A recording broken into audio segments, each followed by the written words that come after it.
আমি আপনাদের কাছে কি বলবো, আপনারা সকল মিডিয়ার লোকেরা আছেন, আমি আপনাদের কাছে কিছু বলতে চাই না। আমার অবস্থা খুব খারাপ। আমার 3টে ফুলাভান স্বামী আমার উপহার দিয়ে গেছে, উপহার স্বরূপ করে দিয়ে গেছে। আপনারা সবাই দোয়া করবেন। আমার একটা ছেলে 2টে মেয়ে, এই উপহার নিয়ে যাতে সারা জীবন কাটায় দিতে পারি।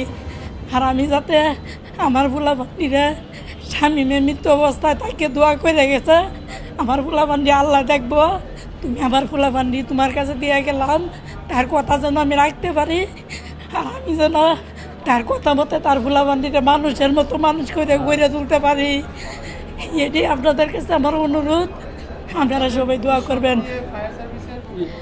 আর বাচ্চাদের ভবিষ্যৎ নিয়ে অবশ্যই থাকবো। সে ছিল একজন ভালো ফায়ার ফাইটার, আমি সবার মুখ থেকে শুনছি এবং জানি।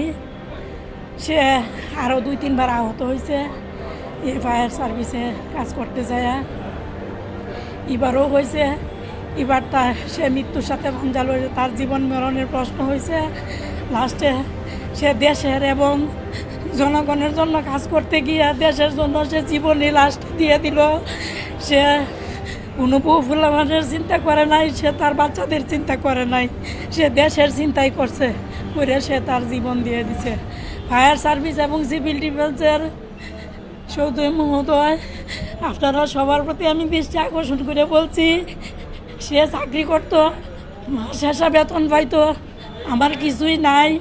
আমার ফুলাফানগুলা ছোটো বাচ্চা, একটা 5-এ পড়ে, একটা 2-তে পড়ে, আরেকটা 4.5 বছর। পড়ারে যাতে আমি ভালোভাবে লেখাপড়া করাইতে পারি আমার ছেলে মেয়েরারে, এবং তাদেরকে যেন আমি মেয়েরারে ভালো একটা স্কুলে পড়াশোনা করার সুযোগ দান করে, আমার তাদের কাছে অনুরোধ রইল। এবং তারা যাতে আমার খোঁজখবর নেয় এবং আমার সাহায্য সহযোগিতা করে, ইয়ার স্যার আমার কোনো উপায় নাই। এটা হয়েছে আমার তাদের কাছে অনুরোধ। তারা যদি আমার সহযোগিতা না করে, আমি এই ভোলাপান নিয়ে আমি দিন পারে দিতে পারবো না। তাদের কাছে আমার অনুরোধ রইল। আর ছোটো বড় ভাই ও বোন, বোন না ভাই, আপনাদের সবার সাথে ছোটো বড় সবাই ভাই বোনের সাথে মোটামুটি ভালো পরিচয় আছে, শামীমের মোটামুটি আছে, সবার সাথে চলছে। আপনারা সবাই তারে ভুল ত্রুটি হইলে ক্ষমা দৃষ্টিতে দেখে দিবেন। আর যদি আপনাদের সাথে ছোটো বড় ভাইদের সাথে কোনো টাকা পয়সার লেনদেন থাকে, আপনারা জানতে থাকেন, আপনারা অবশ্যই আমাকে জানাবেন। আমি এই ঋণ পরিশোধ করার জন্য আমি আপনার চেষ্টা করব।